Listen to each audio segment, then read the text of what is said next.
Hello friends, എൻ്റെ പേര് George. Beyond text book എന്ന ചാനലിൻ്റെ 4ാമത്തെ എപ്പിസോഡാണ്. 3 ഓൾറെഡി കഴിഞ്ഞു. 4+1 വീൽസ്, 2ാമത്തെ hard work and smart work, 3ാമത്തെ മെയിൻ്റനൻസ് എന്നൊരു കൺസെപ്റ്റ് ബേസ് ചെയ്തിട്ടാണ് ഡെവലപ്പ് ചെയ്തിട്ടുള്ളത്. ഇത് 4ാമത്തെ. ഇതിനിടയിൽ ഞാൻ എൻ്റെ സബ്ജക്റ്റ് ചാനൽ സ്റ്റാർട്ട് ചെയ്തു. അതിൻ്റെ പേര് എയ്സ് ബൊട്ടൈൻ. അതിൽ ഡീൽ ചെയ്യുന്നത് ബോട്ടണി എന്ന് പറഞ്ഞ ഒരു ബ്രാഞ്ചാണ്. +1, +2, NCERT, നീറ്റ് എക്സാം, തിയറി, അതിനാവശ്യമുള്ള കാര്യങ്ങളാണ് അതിൽ ഡിസ്കസ് ചെയ്യുക. അപ്പോൾ നിങ്ങളുടെ ആരെങ്കിലും ബന്ധക്കാരോ അല്ലെങ്കിൽ സ്വന്തക്കാരോ അല്ലെങ്കിൽ നിങ്ങളുടെ മക്കളെ തന്നെയോ +1, +2, NCERT അല്ലെങ്കിൽ SCERT ഏതെങ്കിലും കുഴപ്പമില്ല, തിയറി, എൻട്രൻസ് പഠിക്കുന്നുണ്ടെങ്കിൽ അവർക്ക് അത് യൂസ് ചെയ്യാം. ചാനലിൻ്റെ പേര് എയ്സ് ബോട്ടൈൻ. അതിൽ ഓൾറെഡി ഒരു എപ്പിസോഡ് കഴിയും. അടുത്തത് മിക്കവാറും ശനിയാഴ്ച പോസ്റ്റ് ചെയ്യും. ഇനി നമുക്കിതിലേക്ക് തിരിച്ചു വരാം. നമ്മുടെ ബിയോണ്ട് ടെക്സ്റ്റ് ബുക്കിൻ്റെ 4th എപ്പിസോഡിലേക്ക്. നിങ്ങൾ ഇതുവരെ ചെയ്ത ഉപകാരങ്ങൾക്ക് താങ്ക്സ്. ഇനിയും സപ്പോർട്ട് ചെയ്യുക. ഒരു ഫാമിലി അവരുടെ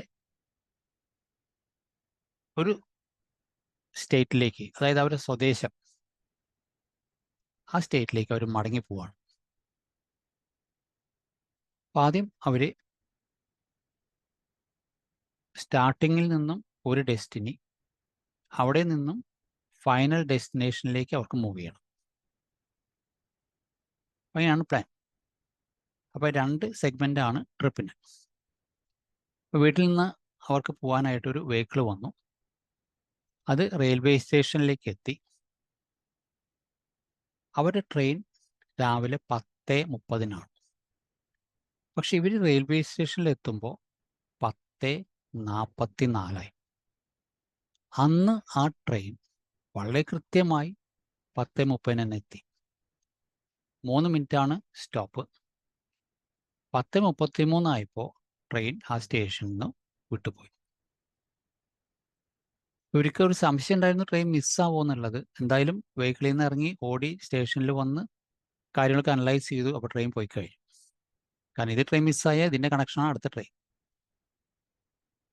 അപ്പോൾ അവർ അതിനെക്കുറിച്ച് ആലോചിക്കാൻ തുടങ്ങി, എന്ത് ചെയ്യണം എന്നൊക്കെയുള്ളത്. അത് നമുക്ക് വിട്ട് കളയാം, കാരണം അവർ ചിന്തിക്കട്ടെ. ഇവിടെ നിന്നാണ് നമ്മുടെ ടോപ്പിക്ക് സ്റ്റാർട്ട് ചെയ്യുന്നത്. എന്തുകൊണ്ട് അവർക്ക് ട്രെയിൻ മിസ്സായി? അതിന് ജനറലായിട്ട് പല സജഷൻസും പറയാം. അതിലൊന്ന്, ഇവർ പോകുന്ന റൂട്ടിൽ വേറൊരു വെഹിക്കിളിന് ആക്സിഡൻ്റ് ഉണ്ടായി, അപ്പോൾ അവിടെ ബ്ലോക്കായി. 2, ഇവർ പോകുന്ന റൂട്ടിൽ കുറച്ച് കഴിഞ്ഞപ്പോൾ റോഡ് ടാറിങ്, റിപ്പയർ, ബ്ലോക്കായി. 3, ഇവർ പോണ റൂട്ടിൽ കുറച്ചങ്ങോട്ട് പോയി കഴിഞ്ഞപ്പോൾ ഇവരുടെ വെഹിക്കിളിൻ്റെ ടയർ പങ്ക്ചറായി. അപ്പം ഇങ്ങനെ പല റീസൺസ് നമുക്ക് പറയാം ഇവർ ലേറ്റ് ആവാനുള്ളൊരു കാരണം. പക്ഷേ ഈ റീസൺസ് ഒക്കെ നോക്കിയാലും നമുക്കൊരു കാര്യം മനസ്സിലാവും, ഇതൊന്നും ഇവരുടെ കൺട്രോളിലല്ല. ആക്സിഡൻറ്റ് ഉണ്ടാവണം, ടയർ പങ്ക്ചർ ആവണം, റാലി നടക്കണം, റോഡ് റിപ്പയർ ചെയ്യണം, ഇതൊന്നും ഇവരുടെ കൺട്രോളിലല്ല. അപ്പോൾ അതിലവർക്കൊന്നും ചെയ്യാൻ പറ്റില്ല. പിന്നെ ഇവരുടെ കുഴപ്പം കൊണ്ട് എന്തെങ്കിലും കാരണവശാൽ ട്രെയിൻ മിസ്സായോ? ഞാൻ സ്ക്രീൻ ഒന്ന് ഷെയർ ചെയ്യാം.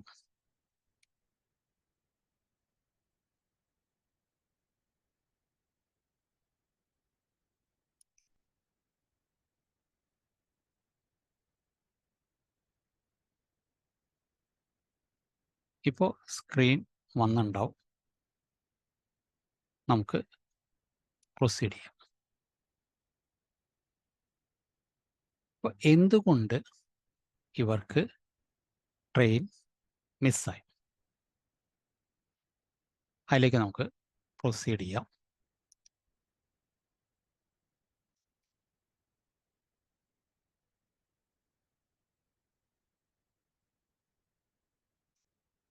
ഓക്കെ, സ്ക്രീൻ വന്നിട്ടുണ്ടോ? നമ്മുടെ ടേം പ്രോക്രാസ്റ്റിനേഷൻ. എന്താണ് ഈ വാക്കിൻ്റെ മീനിങ്? എവിടെ നിന്നാണ് ഒറിജിൻ? ഈ വേർഡ് ഒരു ലാറ്റിൻ ലാംഗ്വേജ് ഒറിജിനാണ്, പ്രോക്രാസ്റ്റിനേഷൻ. ഇതിൻ്റെ റൂട്ട് വേർഡ് പ്രോക്രാസ്റ്റിനെയർ. അതിൻ്റെ meaning to put off until tomorrow. നാളേക്ക് വയ്ക്കുക, ഇന്ന് ചെയ്യേണ്ട കാര്യം നാളേക്ക് വയ്ക്കുക. ഇതിനൊരു ഗ്രീക്ക് ലാംഗ്വേജുമായിട്ടൊരു കണക്ഷൻ ഉണ്ട്. അതെന്താന്ന് നോക്കാം. അവിടെ ഒരു വാക്കുണ്ട് ഗ്രീക്ക് ലാംഗ്വേജിൽ, എക്രാസിയ. അതിൻ്റെ അർത്ഥം ഡൂയിങ് സംതിങ് എഗെയിൻസ്റ്റ് അവർ ബെറ്റർ ജഡ്ജ്മെൻറ്റ്. ഇപ്പം നമ്മൾ സാധാരണ ചെയ്യണ വിട്ട് അബ്നോർമലായിട്ട് കാര്യങ്ങൾ ചെയ്യുക, ഡിലേ ചെയ്യിക്കുക. ഈ ഒരു വാക്കാണ് പ്രോക്രാസ്റ്റിനേറ്റ്. ഇതിൻ്റെ ഓപ്പോസിറ്റ് ടേമാണ് promptness, meaning doing without delay. നമുക്ക് വേണ്ടത് പ്രോംപ്റ്റ്നെസ് ആണ്. അപ്പോൾ എന്തുകൊണ്ടാണ് നമ്മൾ അല്ലെങ്കിൽ ഈ പ്രോക്രാസ്റ്റിനേഷൻ ഇവന്റിന് വിധേയമാകുന്നത്? പല റീസൺസ് ഉണ്ട്, അതും ജനറൽ റീസൺസ് ആണ്. എനിക്ക് തോന്നിയ ചില റീസൺസ് സജസ്റ്റ് ചെയ്യണു. നിങ്ങൾക്കും നിങ്ങളുടെ റീസൺസ് പറയാം. നിങ്ങളുടെ ജീവിതത്തിൽ പ്രോക്രാസ്റ്റിനേഷൻ ഉണ്ടായിട്ടുണ്ടാവും, അത് കമൻറ്റ് ബോക്സിലിടുക. അപ്പം അതിലൊന്ന്, ആ ഇൻഡിവിജ്വലിൻ്റെ സ്ട്രെസ്സും സ്ട്രെയിനും. 2, negative thoughts. 3, jealousy. 4, ego. Ego എന്ന് പറയുമ്പോൾ ഞാനത് ആ കാര്യം കറക്റ്റ് ടൈമിന് ചെയ്താൽ മറ്റേ ആൾക്ക് അഡ്വാൻറ്റേജ് ആണ്, ഞാൻ ചെയ്യണില്ല, പ്രോക്രാസ്റ്റിനേറ്റ് ചെയ്തു. 5, ഒരു പുതിയ സിറ്റുവേഷൻ വരുമ്പോൾ അത് ഫേസ് ചെയ്യാനുള്ള ബുദ്ധിമുട്ട്. 6, ടൈം മാനേജ്മെൻറ്റ് പ്രോപ്പർ അല്ലാതെ വരും. ഇനി നിങ്ങൾക്ക് ആഡ് ചെയ്യാം, ജെനുവിൻ ആണെങ്കിൽ നിങ്ങൾക്ക് ഇതിൽ ആഡ് ചെയ്യാം, അല്ലെങ്കിൽ സജസ്റ്റ് ചെയ്യാം കമൻറ്റ് ബോക്സിൽ ബിസൈഡ്സ് ദിസ്, കാരണം നിങ്ങൾക്ക് ഇത് അനുഭവപ്പെട്ടിട്ടുണ്ടോ. അപ്പോൾ അതിൻ്റെ കൗണ്ടർ വന്നു, പ്രോക്രാസ്റ്റിനേഷനെ നള്ളിഫൈ ചെയ്യാൻ പറ്റുമോ? പറ്റില്ലോ. അതിലൊന്ന്, അതായത് ബേസിക്കായിട്ട് ഒരു ഫ്രേസ് പോലെ സ്റ്റേറ്റ്മെൻ്റ് ഉണ്ട്, അത് ഇതാണ്: no problems only solutions. Problem ഇല്ല, സൊല്യൂഷൻസ് ഉള്ളൂ. ഞാൻ പ്രോബ്ലം വന്നു കഴിഞ്ഞാൽ അപ്പോൾ അത് സോൾവ് ചെയ്തു, ഇപ്പോൾ പ്രോബ്ലം ഇല്ല, ഓൺലി സൊല്യൂഷൻസ്. നമുക്ക് വളരെ യൂസ്ഫുൾ ആയിട്ടുള്ള സ്റ്റേറ്റ്മെൻ്റ് ആണ്. എന്ത് പ്രശ്നമാണെങ്കിൽ വന്നോട്ടെ, ഇവിടെയും അത് സോൾവ് ചെയ്യാൻ പറ്റും. സ്ട്രെസ്സും സ്ട്രെയിനും പർപ്പസ്ഫുള്ളായിട്ട് റെഡ്യൂസ് ചെയ്യാം. നമ്മൾ ഈ സ്ട്രെസ്സും സ്ട്രെയിൻ വെച്ച് നടന്നാൽ ഉണ്ടാവുക, കുറേ കഴിയുമ്പോൾ പ്രഷർ വരും. നെഗറ്റീവ് തോട്ട്സ്, ജലസി നേച്ചർ, അത് അവോയ്ഡ് ചെയ്യുക അല്ലെങ്കിൽ റെഗുലേറ്റ് ചെയ്യുക. ഈഗോ ഫാക്ടർ നള്ളിഫൈ ചെയ്യുക. പുതിയൊരു സിറ്റുവേഷനിലേക്ക് അറ്റ് ദ ഏർലിയസ്റ്റ് അഡ്ജസ്റ്റ് ചെയ്യുക. ഉദാഹരണം പറഞ്ഞു കഴിഞ്ഞാൽ, നീറ്റ് എക്സാം എഴുതി, IIT JEE എക്സാം എഴുതി, സെലക്ഷൻ കിട്ടി. അവർക്ക് കിട്ടുക അവരുടെ ഹോം ടൗണിലോ ഹോം സിറ്റിയിലോ ഹോം സ്റ്റേറ്റിലോ ഒന്നും ആവില്ല ചിലപ്പോൾ.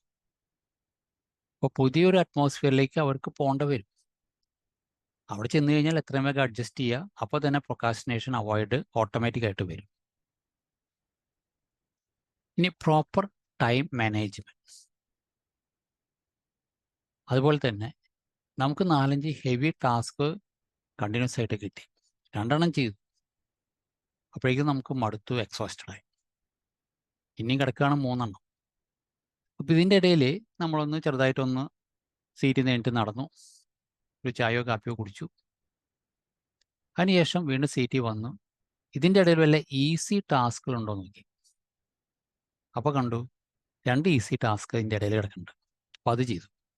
അത് ചെയ്യുമ്പോൾ നമുക്ക് വേഗം ചെയ്യാൻ പറ്റി, കറക്റ്റാണ് ചെയ്തത്. ഒരു ഹാപ്പി മൈൻഡ് ക്രിയേറ്റ് ചെയ്യും. ഹാപ്പി മൈൻഡ് ക്രിയേറ്റ് ചെയ്യുമ്പോൾ അതുവഴി നമുക്ക് കുറച്ച് പോസിറ്റീവ് എനർജി കിട്ടും. അപ്പോൾ പിന്നീടുള്ള വർക്ക് കുറേ കൂടി ഈസി ആവും. നമുക്ക് പ്രൊക്കാസ്റ്റിനേഷൻ അവോയ്ഡ് ചെയ്തുകൊണ്ട് തന്നെ വർക്കുകൾ ഫിനിഷ് ചെയ്യാൻ പറ്റും. ഇതൊക്കെ ചില സജഷൻസ്. ഈ പ്രൊക്കാസ്റ്റിനേഷൻ കൊണ്ടു നടന്ന എന്താ സംഭവിക്കുക? പ്രാക്ടിക്കലായിട്ട് പറയുമ്പോൾ പഠിക്കുന്ന കുട്ടികൾ ഒരു ദിവസം ചില പോർഷൻസ് ക്ലാസ്സിലെടുത്തു. അപ്പോൾ ഈ കുട്ടി എന്ത് ചെയ്യണം? അന്ന് തന്നെ ആ ടോപ്പിക്ക് പഠിച്ചു തീർക്കാൻ ശ്രമിക്കണം. ചിലപ്പോൾ അത് കഴിയില്ല. അപ്പോൾ മുടക്ക് ദിവസം വരുമ്പോൾ അതും കൂടെ ഓവർകം ചെയ്യണം. ചില കുട്ടികൾ എന്ത് ചെയ്യും? ഇതിങ്ങനെ അക്യുമുലേറ്റ് ചെയ്ത് വെക്കും, പഠിക്കില്ല, ഒക്കെ നാളെ നാളെ എന്ന് പറഞ്ഞ് നീട്ടും. അവസാനം പരീക്ഷയുടെ ഒരാഴ്ച മുമ്പ് അവർക്ക് ഊണില്ല, ഉറക്കമില്ല, ഒന്നുമില്ല, പഠിപ്പോട് പഠിപ്പ്. പക്ഷെ അത് അത്ര എഫിഷ്യൻറ്റ് പഠിപ്പാണോ എന്ന് ചോദിച്ചു കഴിഞ്ഞാൽ ഭൂരിപക്ഷം കുട്ടികൾക്കും അതുകൊണ്ട് ഒരു വലിയ മെച്ചം കിട്ടില്ല. ബോഡിക്ക് കണ്ടമാനം സ്ട്രെസ്സും സ്ട്രെയിനും വരും. 1% അല്ലെങ്കിൽ ലെസ് ദാൻ 1% അങ്ങനെ പഠിക്കാൻ പറ്റുന്ന കുട്ടികളുണ്ടാവാം. അപ്പോൾ ഈ പ്രൊക്കാസ്റ്റിനേറ്റ് ചെയ്ത് കഴിഞ്ഞാൽ ഈ മാർക്ക് നമുക്ക് കിട്ടുന്നത് നോർമലായിട്ട് കുറയും. Except very very very rare case. മറ്റൊരു എക്സാമ്പിൾ, ഇപ്പോൾ നമ്മൾ ടൂറിന് പോയി, 2 ആഴ്ചത്തെ ടൂർ കഴിഞ്ഞ് നമ്മൾ തിരിച്ചു പോകും. അപ്പോൾ ആ 2 ആഴ്ചത്തെ ഒരു ഗ്യാപ്പ് അല്ലെങ്കിൽ ലാഗ് നമ്മുടെ വീട്ടിലത്തെ കാര്യം കണ്ട് നമ്മുടെ ഡ്രസ്സ് വാഷ് ചെയ്തിട്ടില്ല, അതൊന്നും ചെയ്തിട്ടില്ല. അപ്പോൾ വന്നു, കുറച്ച് നേരം റെസ്റ്റ് എടുത്തു, അല്ലെങ്കിൽ ഒരു ദിവസം റെസ്റ്റ് എടുത്തു, അറ്റ് ദ ഏർലിയസ്റ്റ് നോർമൽ വർക്കിലേക്ക് എൻ്റർ ചെയ്യാം. അവിടെ പ്രൊക്കാസ്റ്റിനേറ്റ് ചെയ്ത് കഴിഞ്ഞാൽ എന്താ സംഭവിക്കുക?